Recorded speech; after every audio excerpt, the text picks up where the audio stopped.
ایک آدھ بات کر دوں، وہ یہ ہے کہ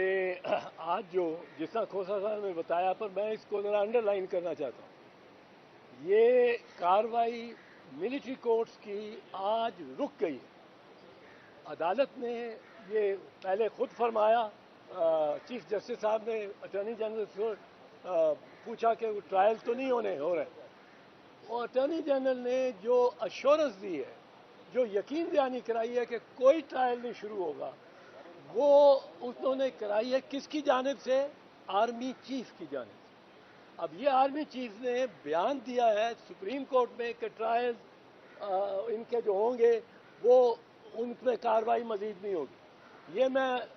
جو 102 خاندان ہیں جہاں تشویش ہے، جہاں ایک بڑی بے چینی ہے، ان کے پیارے کس وہ ان کا ٹرائل ہو جائے اور سزائیں ہو جائیں تو پھر عدالت بھی کہتی ہے جی پاسٹ اینڈ کلوز ٹرانزیکشن ہو گیا، اب ہم کچھ نہیں کر سکتے۔